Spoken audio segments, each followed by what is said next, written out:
Hello, everyone. This is Rebecca Greene for the Whinypaluza podcast, and I am extra excited today because I get to talk to Coach Claire Jorgensen. Claire, thank you so much for being here with me today. Thank you for having me. So I am in Buffalo, New York, and it is 9:30 a.m. Claire, tell everyone where you are. I am actually right now in Ghana, in West Africa, and it's 2:30 p.m. She is a traveling lady doing amazing work. Before we dive into our guest's incredible journey, I'd like you to reflect on this. What's the most valuable lesson you've learned from a challenging relationship experience, and how has it impacted your current approach to relationships? Our guest today, Coach Claire, has dedicated her life to helping individuals and couples navigate these challenges. She's here to share her wisdom and insights to help us consider our answers to this thought-provoking question. Coach Claire has coached many women-men couples to use her method to save their marriages and would like to share it with the world. She is pursuing a PhD in neuroscience, psychology, and faith-based on concepts she has found and keeps developing. She is passionate about helping women to live their lives to the fullest, and in the early stages with other visionary women, forming an NGO to empower women through various initiatives like building safe homes for women and children in abusive relationships, helping put young girls back in school, empowering wise women by assisting them in creating wealth and succeed in their career and life in general. What is NGO? Non-governmental organization. I So forgot to ask. it's the same as non-profit organization, actually. Amazing. Amazing. And you're doing amazing work right now where you are. Do you want to tell everyone what you're working on right now? So we are working on opening the doors to one of the safe houses so that we can actually accommodate some women and children. We do already help in other shapes and forms together with different divisions in Ghana, the Ghana Police and the Division of Violence and Victim Survival Unit. So we do help, but there is a big need to actually provide accommodation that they can be in, because if you don't put them in a place where they are safe, they end up going back to the abuser, because typically they depend on the abuser financially. So we are trying to open one of those houses, and our target is just before Christmas. So we are busy. Absolutely amazing and godly work that you are doing. And when I opened up your website, it says, "Help me save my broken marriage." And as I told you before we started, marriage is my favorite topic. So I'm like so excited to talk to you.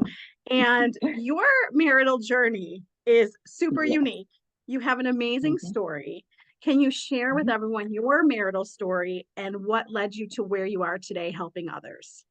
Okay, so I am originally from Ghana, and I got married to a Danish guy. We met, we're quite young, working in the same company. So it was a classic, fairy tale love story, which means we also had to fight for each other because our families are like, "Are you sure about this?" But we're like, "Yeah, we are so in love." And we did get married happily, except that life threw us a lot of, not a lot, but challenges. Like we all do go through challenges. And the first of those challenges was actually navigating this interracial marriage. And between the two of us, we were fine, but nobody's an island. So we have other people around us that we had to navigate with. And then the other thing was infertility. That was actually a big one for both of us. I think we were not prepared for it. We did not expect it. And in the beginning, we were like, okay, there's a problem. We find a solution, not a big deal, except that the solution, kept postponing. So the two of us are crazy. So we ended up doing so many IVF treatments. And that was not good for us. It was not good for us physically, emotionally, spiritually, psychologically. It was just not good. Nobody should do that. I don't like to say the number because it is actually quite a crazy number. So I was always on hormones. Either I had just finished a treatment that didn't work. Some of the treatments worked and then I got a miscarriage, or I was getting ready to have a treatment which we typically try to shorten the period. So for maybe 1 month. And that was because the doctors forced us to stop and wait in between the next treatment. Or I had finished the treatment and very high on hormones. And so it didn't help. And I think we were struggling to have a conversation about this whole infertility thing. And it was infertility that was caused by both of us. So we each felt bad. We felt responsible, guilty, blame. We felt blamed. We just couldn't figure out how to talk about this. So we didn't. And I mean, we tried, but we didn't talk about it in a good way. So it also meant that we're each quite lonely in this journey. And it didn't help the relationship. We were very fortunate that we got beautiful kids, but and we had so much fun. We were so grateful and we enjoyed them absolutely. But it didn't solve the problems between the two of us. If anything at all, it made it worse because now we were also sleep deprived on top of it all. Yeah. And especially when you have been through such a long journey to have kids, you put this excessive pressure on yourself that you have to get this thing right. You have to get, this is what we've been fighting for years. So we had to get it right. So excessive pressure on each other. We also had parenting challenges from different cultures. We actually were very good at being parents together, but our relationship, not so much. So eventually we tried a lot of stuff. We tried to help ourselves. We tried to go for, what is it called? Counseling or coaching sessions. We tried different things, but it didn't save our marriage. It helped us quite a lot to stay married for a longer time, and also to, in some way, actually be able to navigate and get out properly. So we ended up divorcing, because we had a conversation about maybe we should separate, and my husband was not in favor of that. He's like, it's black or white, this thing in between, what is it? Are we together? Are we not together? I mean, how do you navigate being separated? And it's also economically very expensive because it means that you have to rent something else. Yeah. And you are keeping all your properties together. It's for him, it was not an option. And then the kids have to go between the two of you, yet mommy and daddy are still together. So he said, it's either we are together or we divorce. So then for me, I think I was very tired of the relationship. I was very unhappy. He was also very unhappy. And I kept saying to him, you are also miserable. So it's not just me that's miserable. We are both miserable people. Maybe we should separate and see if we find something else in life. So we did. And we were very good at coming up with a good agreement of being co-parents. And navigating that. And I had a little baby at that time. So, she was with me and then the boy was going back and forth between us. And then sometimes it took both of them to help me. And I remember one day just sitting down and looking at this whole setup and thinking, oh my God, have I just become one of those statistics? This is sad. This is not what I want. I mean, right. I would like to have a partner, but even if I don't have a partner or I'm not together with my ex-husband, it's like the vibe between us was not very good, and that's not why we embarked on being together at all in the first place when we met some years ago. And now I'm talking about now it had been about 12 years, right? So we broke up around the 11-year mark. So I was sitting there thinking through this and I was like, what if we could actually come up with a solution? We don't have to be together. That was not even in the cards. That was not even in my mind at all, to be honest. Because I think at that time, my husband actually had a girlfriend. And that was fine. We could talk about that fairly easily. It was not a big deal. I had a baby that was breastfeeding and everything. So that was not in my mind to a large extent. And so I thought, what if we could get along well? And then come up with a setup that is actually good for all of us. Mm-hmm. And one of the key drivers for this, conversation or thoughts was the fact that year I was alone for Christmas because he had the kids. And I'm like, is this how life is going to be? Like, this is not the life I signed up for. No. And also because for me, I was living in Denmark and my original family are not in Denmark with me. So I had friends and I had some friends inviting me, but I felt like a third wheel because in Denmark, Christmas is about family. everybody goes to their family at Christmas time in Denmark. If you don't have family in Denmark, it can actually be very sad, unless you go to a church where they have things that they invite people, or you know, there are Christmas parties at work, and maybe you can make that fun. But on Christmas Eve, Christmas Day, New Year's Eve, forget it. Everybody travels across the country to go be with their family, whether they like them or not. They spend Christmas with them. It's actually something that we joke a lot about, that people, you know, they go through everything just to be together. Even if they don't like each other, they will get along on Christmas Day just for the occasion.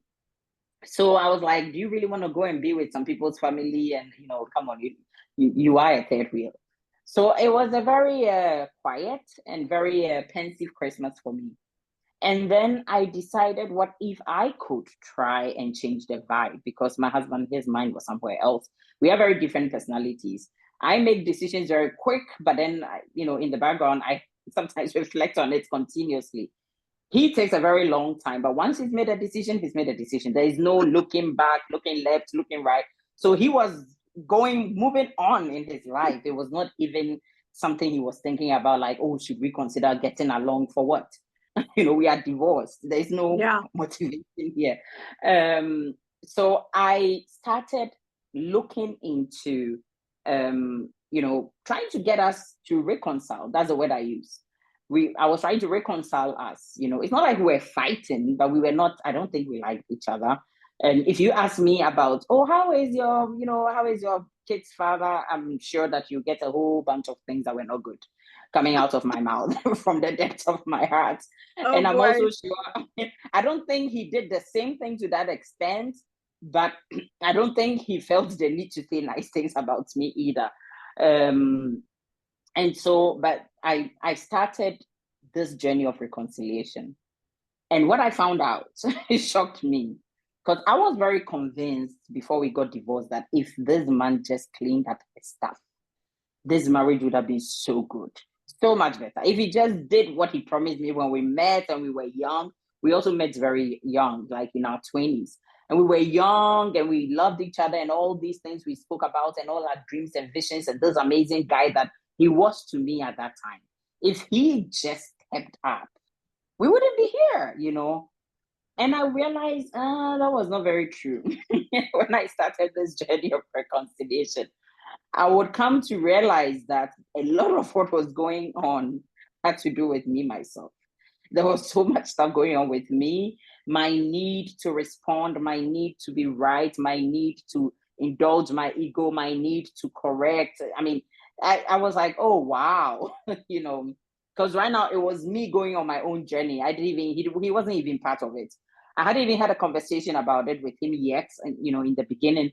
So suddenly I realized that a lot of things, the mood, the tone, the response between the two of us, I was actually also quite responsible for it.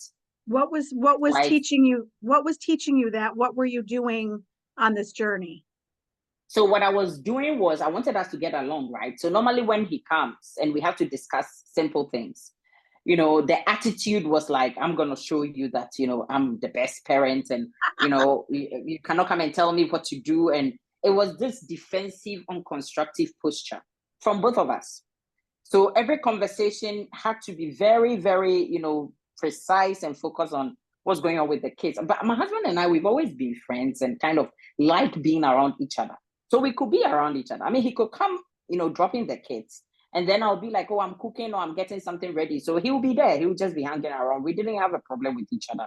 Or the opposite. I'll be watching the kids and then he said, do you want me to cook something for you guys? So we were actually friends to some extent, but we couldn't have normal conversations about anything. Whether it is finances, whether it is the kids' future, education, school, we couldn't, without it being about my ego and what I feel. And we also had cultural issues there. So it's like, in my culture, we do it like this, and in your culture. So suddenly I became very against Danish culture. He became very against Ghanaian culture. And so it was, everything was a conversation. That was not nice. Yeah, no. So I realized, you know, sometimes when he started talking about something, oh, we need to talk about the school thing. And then I was like, okay, reconciliation journey. I realized that the conversation, it was about the thoughts going on in my mind and what I wanted to say. rather than actually paying attention and listening to what he was saying. And so that was where I recognized, oh, wow, it's a lot of stuff it's gotten to do with me, Yeah, my thoughts, my feelings, my posture, how that's I want to huge. behave, rather than anything. Even the thing we're talking about, to be honest, I don't think either of us cared that much about the Yeah, topics we're discussing. that makes It sense. was it was more, kind of, I call it a fight of egos. And I can talk a lot. My husband, he can be very soft-spoken. Still, both of us equally very high levels of ego. So he would just say a word and it's like, I've just said what I think. I don't care what you say, and I don't care what you feel. Whereas I'll talk a lot and it's still the same thing. I don't care what you think. I don't care what you feel. This is what I feel. So then we would just each talk past each other and then move on. And then eventually just settle for what is standard. So in the school system, for example, the normal school system, because that's fine. That's what we can agree on. We can't agree on anything else. So I realized also sometimes when he was saying something, it was my interpretation of what he was saying. I became very aware of it because now I wanted to reconcile, which meant I wanted to have a good, relationship or vibe between the two of us. And I realized the things that by default I wanted to do or say, they were not helping. That's not reconciliation. That was not a part of reconciliation. So now I had to catch myself and then think differently.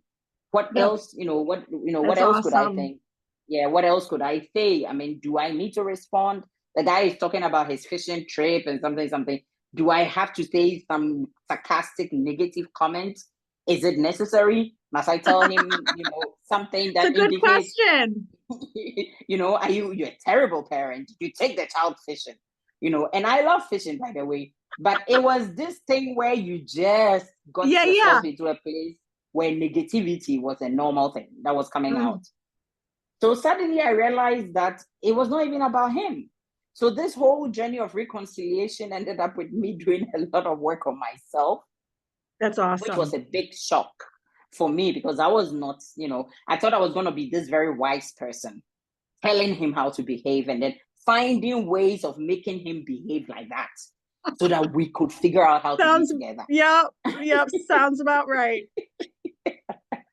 Only that I realized that I didn't even have energy to focus on the guy because I had so much stuff going on with me that I needed to deal with, that whilst I was dealing with it, the pleasant surprise I had was he also responded the right way, which made me realize that people by default, want to be happy or positive or have, some good vibes around them.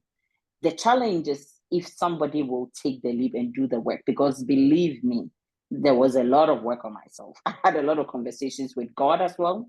At that time, I was not even sure whether I was really a Christian. I was a Christian, but I was not sure if, I think I was also mad at God. Me and God, our relationship were a bit dicey.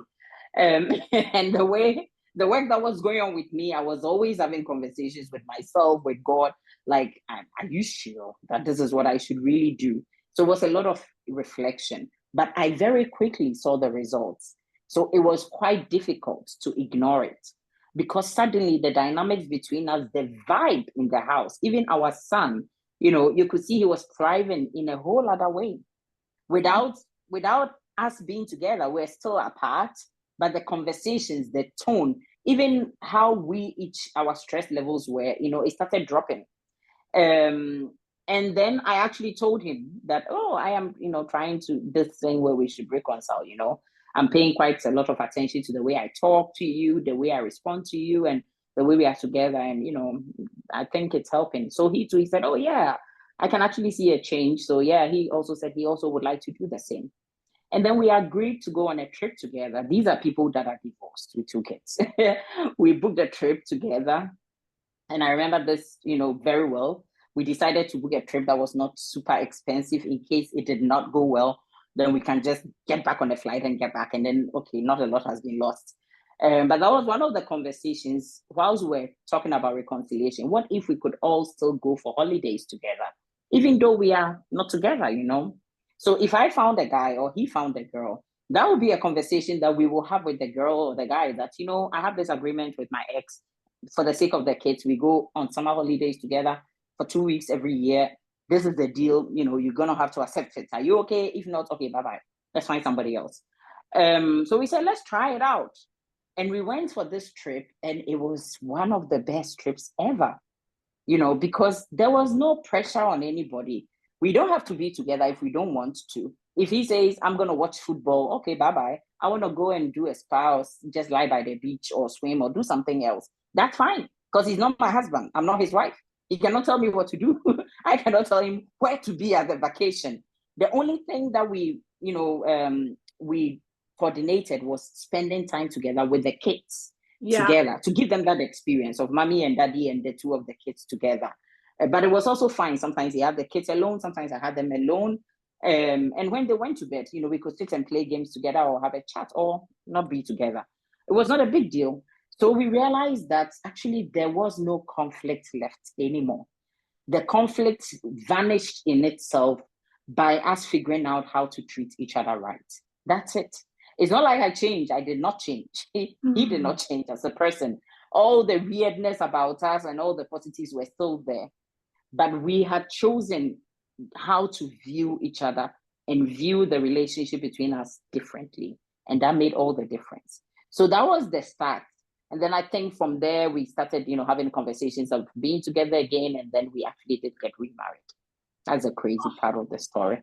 It literally, I want you to know, when I read your story, I cried. And I was like, oh, this is like the stories that you want to read. And, what I love so many things about what you said. And the first thing that I love is that we don't need to be making changes with our spouse at the same time. He doesn't have to agree to do it at the same time. We can start on our own, and they tend to follow. Exactly. So you were inspired to take this and then help others. Exactly. And I will say something, because I had a lot of coaching and counseling. I mean, even when I got divorced, I did not know. I thought when I get divorced, I'll be free. That's it. Get out of my life. Let me get out of your life. Let's move on. Except when I got divorced, I got a big reality shock that, oh my God, I'm grieving and it's so painful to navigate this whole thing. And the whole point is, I am the one that insisted on the divorce. So why am I in so much pain? Why do I feel like this is not what I actually wanted, even though this is what I also want? So I had to get, help with them. And I had 2 coaches at that time, or counselors in my life, therapists. And I remember, and so I always say to people that when you're in, difficult phases in life, be deliberate about the people you surround yourself with, because these 2 coaches, they sowed seeds that later I realized. So one of them, one time I went there just venting about my ex-husband, and she knows him, because she had been coaching the 2 of us together and him individually as well. She was one of her favorites. She was not a marriage coach, but she was a therapist, and so she could navigate challenges. And after going blah, blah, blah for a while, she was like, Claire, maybe you should stop talking about your ex-husband like that. You don't gain anything. It doesn't help you. I love that. And who knows, maybe one day you will be back with him. And I stopped and I looked at her. I was like, are you crazy? Did you just say that? I mean, we are divorced, right? She's like, I know, but you never know. And I was like, okay, that's a very odd comment from me. I was thinking, this woman is off today. But later, when the relationship started, building up, it occurred to me that this is somebody that will help me and will cheer me on if I ask her to help me. So of course I called her and I told her, you know what, Anas and I are now looking into, whether we can have a relationship, maybe you can help me, cheer me on, because sometimes I have doubts about this whole matter. And she did cheer me on. So she sowed a seed that grew later. And I'm so grateful for her.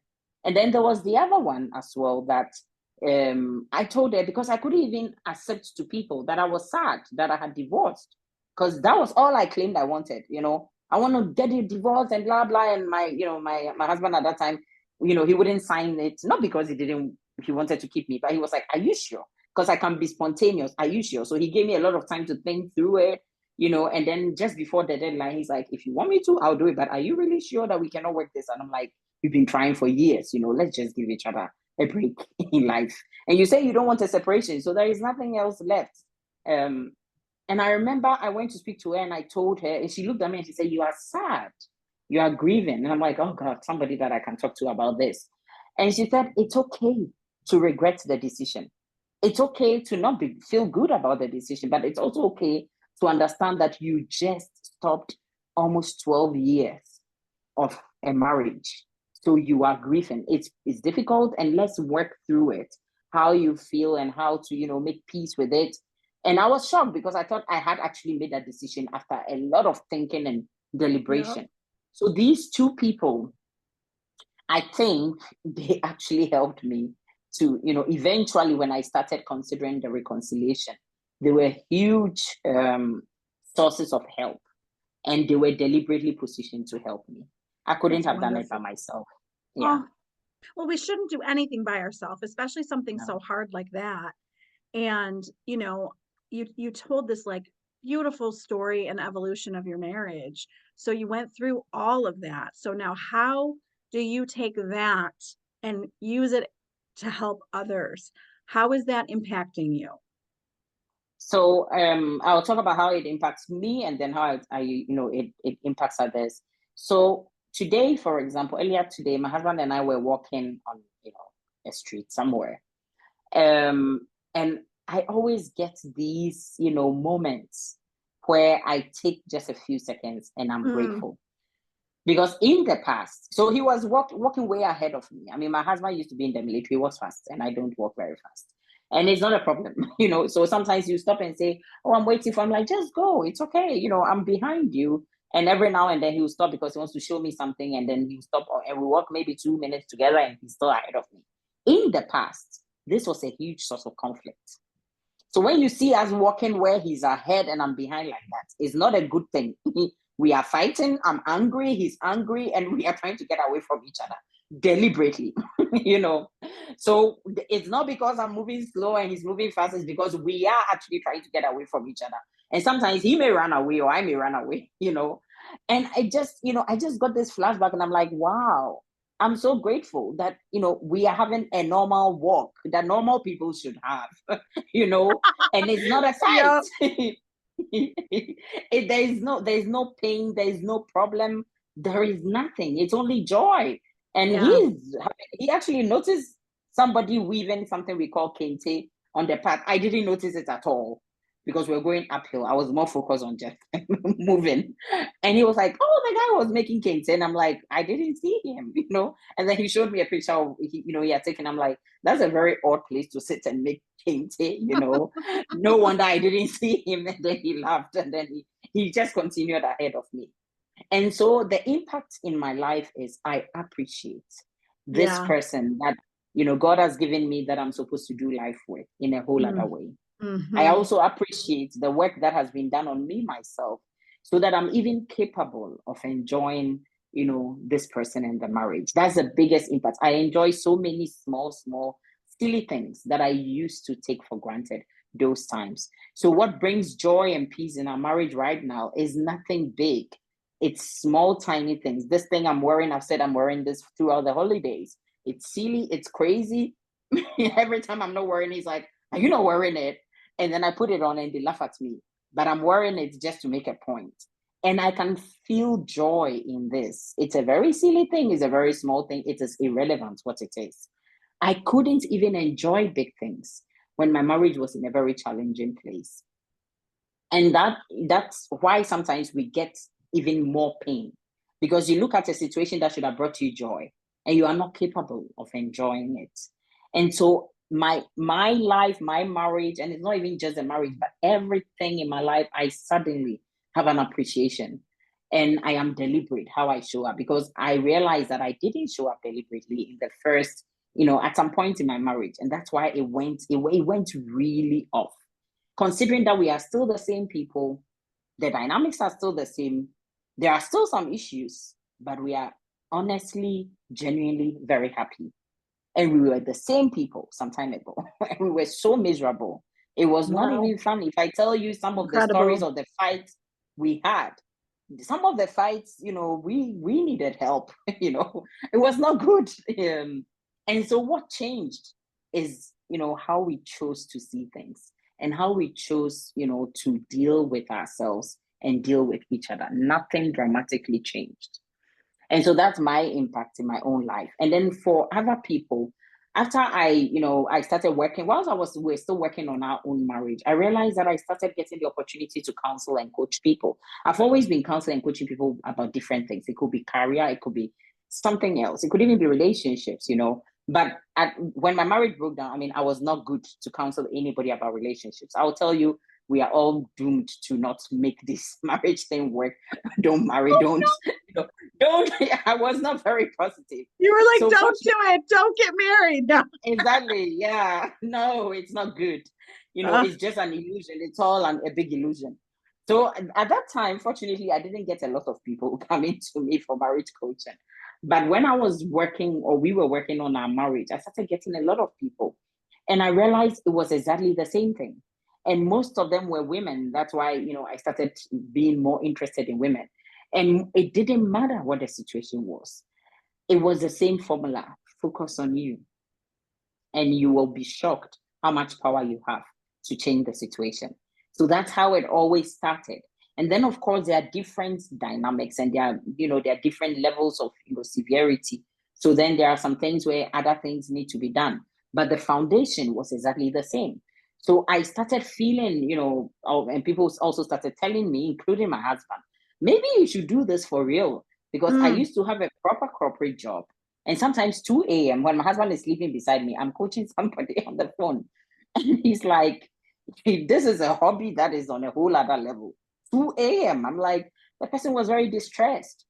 So it started gradually, so I started getting training. I started getting interested in, education about it as well. And I realized everything I learned, just, everything I read about, or I was led to read about, like NLP, neuro-linguistic programming, it's, it has one foundation, and that foundation is everything starts with you, and everything is about you, and it's about your view of the world. So, and then I started looking into neuroscience as well. And then, of course, Christianity, because I'm a Christian.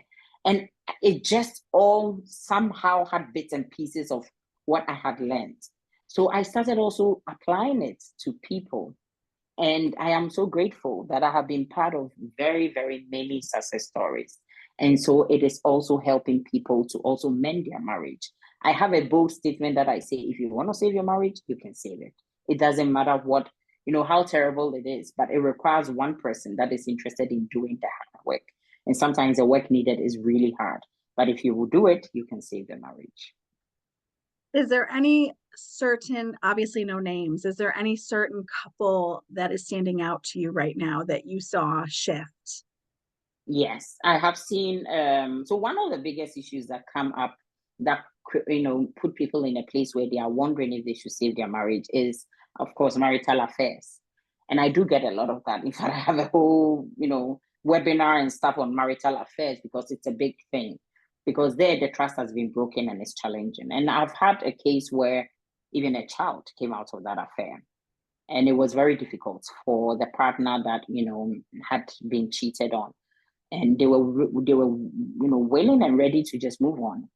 But with some work, quite a lot of work actually, and accepting to just forgive.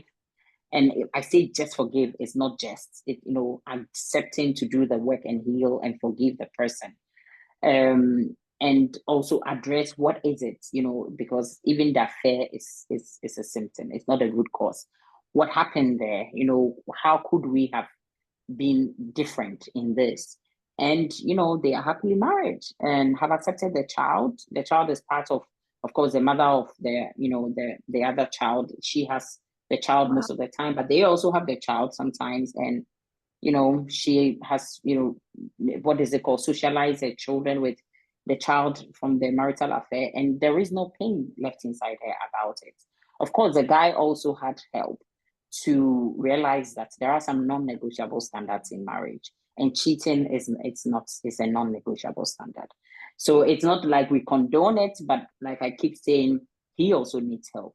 She needs help, but he also needs help, to understand what happened there and how can I position myself so that I don't do that anymore. People are weak, they are not necessarily wicked. So that was a weakness. It was no wickedness like I'm Oh, I gonna do love this and that. hurt you, Good you know. line. Yes. So Yes. Oh, yes. that's a beautiful story. You said a very important word. I think people can feel lonely in their marriage. So, to the people listening who are feeling lonely right now, what step can they take to feel less Yes. of that? So my I keep saying this, I keep repeating this.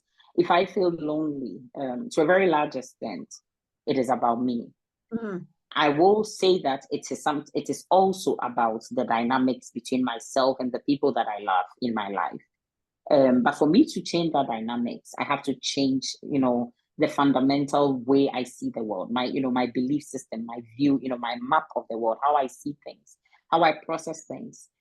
When I'm able to process things the right way, it is fairly easy to affect the dynamics and what makes me feel lonely. And so, when we feel lonely or we feel sad or we feel something else, it is basically like a mechanism that we have put together that we are used to doing, because we have an emotional need. We have yeah. some kind of need. Whatever the need is, to a large extent, is an emotional need. And without knowing how to navigate it, we get into these feelings. There is a rule of thumb that we use, and it's called positive intelligence, actually. It's also a coaching framework that we use. If I feel any negative feeling, and they say 1 minute, 1 second, or no, 1 minute, and I think 1 minute is a bit too short. If I feel any negative feeling for more than 5 minutes, it means it's about me. There's something going on. If I feel sad because somebody did something, and it takes me about 1 minute, 5 minutes, and I move on from that sad feeling, it is normal behavior. It's not normal being human, and having feelings and emotions and processing what is going on around me. But if I feel lonely, it doesn't matter who did what. It doesn't matter what the situation is for more than 5 minutes. And typically we feel these, tough emotions more than 5 minutes.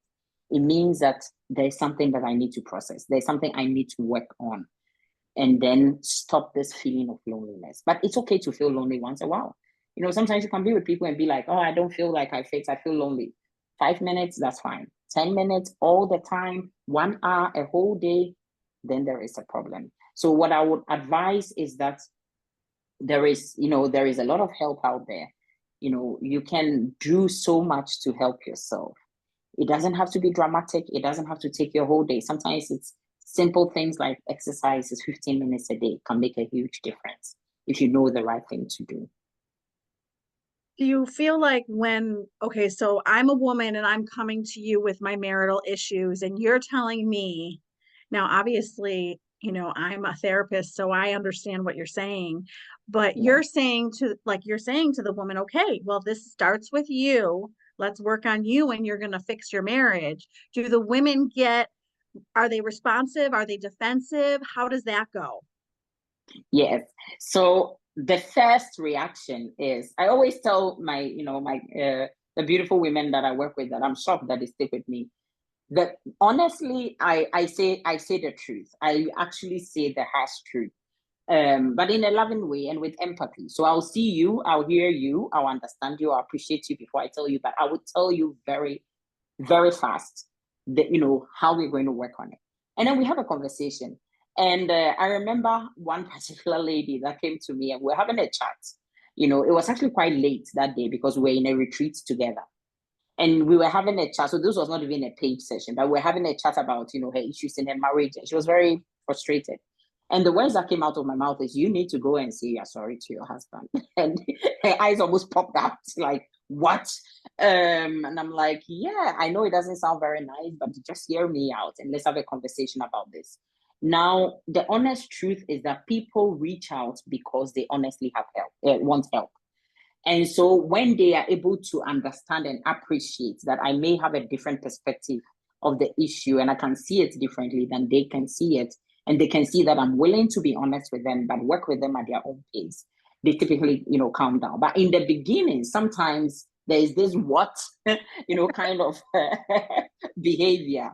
And this lady that I'm talking about, whilst we were doing the session, and it was just a 1 hour session, she started crying and she said, I need to call my husband now. I need to call. And I'm like, it's 3 a.m. It's 3 a.m. Let the guy sleep. Let's call him in the morning. And she did call him at 5 a.m. and said, I am so sorry. You know, we talk a lot about men abusing women, but this was a situation where the woman, from what she told me, she sounded a bit abusive towards her husband. I'm like, that's not how you should behave in a marriage, no matter what is going on. So I think you need to apologize to this guy and, you know, get a proper perspective of how, you know, how to express your emotions. It's not because she's a bad person, but she was struggling with some things and she didn't know how to express it. So she was not necessarily always nice. So of course the harsh truth was, no, you should say sorry.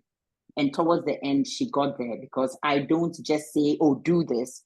I actually give you the background, the framework, and I understand you. And it's always from a point of view of, we want to help you, you know, to get the best and get the results that you want, not, you know, to criticize you. And so there's a difference between judging and actually giving honest feedback.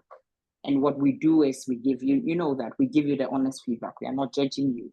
And we also help you with the how to do it. So, but I do get people that get mad at me, but they always come back. Because they're like, fix my husband, not me. Exactly. Exactly. And it's also because I have been like that. So I can share my stories with them and say, I know exactly where you are. I knew if somebody would just wave this, you know, magic wand and tell this man how to get a grip of his stuff. But I found out that that was not the truth. Right? Oh my gosh. So if I want to take one step today to better my marriage, what would you tell me to do? I would say that invest in, you know, being a healthy version of you. And, you know, totally. Because the marriage is as healthy as the two individuals in it. And I always say that even if one person is healthy in the marriage can thrive. What happened in my marriage was we were both not healthy people. We were just screwed up people, you know, blaming each other for our messes. So if you want to do something simple, focus on investing in you, in being okay, take care of yourself. Sometimes the issues that we deal with in marriage is because we do not take care of ourselves enough. And then we are, you know, like our cup is empty. We literally are walking on fumes. And so it becomes very challenging to even process what is going on and properly deal with it. So just take care of yourself. Just do small things to take care of yourself. Well, and that makes us a better mother too, what you just said. Exactly. Yes. Exactly. So what do you think the best advice is that you've ever received? So the best advice that I ever received was that everything is for a season. And it keeps me in perspective, because sometimes when you're going through a very challenging period, whether it's marriage, it's sickness, whatever it is, your mind can just go way into the future and say, this is permanent, you know. But if you just get this perspective, like it's for, you know, a season, and even use this simple word yet. So my marriage is not where I want it to be yet. Instead of saying my marriage is terrible, my marriage is not where I want it to be, you know, it makes the brain think, okay, there's no solution, it's hopeless. You just put yet at the end of it and say it's just a season. And that was the best advice that I ever got. That's fabulous. Now you are pursuing your PhD. You're working, you're a wife, you're a mother. How are you doing all of that? How are you balancing all of that? It's a lot. I want to say it's God's grace, but I also want to say that it's not balanced. You know, I just learned something that, you know, when you say it should be balanced, it means the work should be here and then life should be here and then it's work-life balance. It's not balanced. But together with my family, we talk about it and we make it work. And I always say that I do me and I don't put excessive pressure on myself. If I feel like I'm tired, I take a break. If I feel I can sit and work until 5 a.m., I do it. So I don't have any fast rules about it. I feel myself. I also pay attention to my family. I feel, if I see I'm putting too much pressure on them, I withdraw. So I am flexible and I accept the fact that it's not balanced, but it is a season. I think that the word balance can feel like too much pressure. Yeah, yeah. We don't need balance. No. Sometimes there is a balance, sometimes there isn't a balance, Right, but it's right. also fine. And it can tip anyway. Sometimes there's so much fun and little work. Other times there's a lot of work and little fun. But as long as we talk about it and we each know where we are and we pay attention to each other, we take care of each other, we are good. That's wonderful. Well, and you talked about your infertility journey, and I guarantee that there are people listening who are struggling with that. Any words of wisdom to them? So my biggest lesson in that journey was I put so much pressure on myself that it is ridiculous. And I look back and all that pressure did not help. I don't think that's why we got the results that we got. In fact, the results came when we calmed down in the situation. So the one advice that I'll give is that take the pressure off yourself. And for those of us that are Christians or have some faith, have faith. Because for me, it was faith that eventually helped us through that process. But the first, and I don't want to say how many treatments we did, but at least 13 treatments. We were like, that's the first. So there was more. We were like crazy human beings. Yeah. And the lesson there and what I want to share with any woman, any man is take the pressure off yourself and please work through it together as a couple. You are a team. We were not a team. So be a team and put effort, even if it has to be, the focus has to be on your marriage, your relationship, working on it and pack that infertility, fertility treatment for a short period for 6 months and work on the two of you. It is a better investment because I also do have friends who did not have kids and they were much more happier than my husband and I when we got kids because they worked through it. They actually focused on their emotions and how they feel and properly dealt with it. We didn't. We just went on a fertility, IVF streak. And the effect was devastating. It was a marriage that broke down, which then at the end of the day was the point, having kids, and then not being able to make the marriage work, So take the pressure off you and focus on each other and the marriage. The other thing, have faith, it will come. With the help and with the work you're doing, it will come. Such good advice. Any final words of marital wisdom? Yes. So I would say that if you are struggling in your relationship right now, please get help if it's possible. And it doesn't have to be me. You can get help. I mean, Rebecca is also here as a therapist. There are so many amazing therapists out there. Find the one that fits who you are, fits your style, but more importantly, fits the outcome that you want. Because if you want to save your marriage, don't go for somebody that doesn't like men or women or who believes that, get out of the marriage. Because I also did go there at some point. It will not help you. But if you also don't want to be together, then don't come to somebody like me because I'm going to try to help you save your marriage to the extent possible. So please find one that fits your desire. But whatever the issue is, I am convinced that it is possible to save it with the right help and with the right work. So find the help. There is nothing wrong with getting help. We all need help. For sure. Now, can you tell everyone where they can find you? Yeah, so you can find me on my website, and it's Claire Afua, and I'll say the way it's spelled Jorgensen, but it's pronounced Jorgensen. So Claire Afua Jorgensen.coach, or Claire at claireafuajorgensen.com. You can also on my website, I do have the option for you to book a free transformation call for 45 minutes for us to explore if we can work together. And even in that call, I'll still give you tips about how to, navigate the situation. I have 2 free quizzes. One of them tells you what is the biggest issue in your marriage and how to deal with it. The other one also tells you whether your marriage can be saved actually or not. And where you are, depending on the issues that are going on in the marriage, or how easy or difficult it is to save the marriage. And then I have a free ebook as well that tells you 5 simple things that you can do if your marriage is in trouble now. Thank you. And they're all on the website. Well, thank you for your resources. Thank you for your time and expertise. I absolutely loved getting to talk to you today. Thank you so much, Rebecca. It's been such a pleasure. Thanks for having me. Absolutely. This is Rebecca Greene, reminding everyone to spend every day laughing, learning, and loving. Thank you for tuning in to the Whinypaluza podcast. If you like what you heard, please be sure to subscribe so you never miss an episode. While you are there, leave a review. I love to hear your feedback. Thank you so much for listening. Until next time. This show has been produced by Market Domination, LLC. To discover how you can have your own show completely done for you and turn it into a real published book and become the authority in your marketplace, go to www.marketdominationllc.com/podcast offer. 49 faces looked to him in triumph. Over the last 12 months, they had each taken turns and promoted his business for a week at a time, driving over $987,342 in revenue. What if you had a network of 50 centers of influence who promoted your business every week for a year?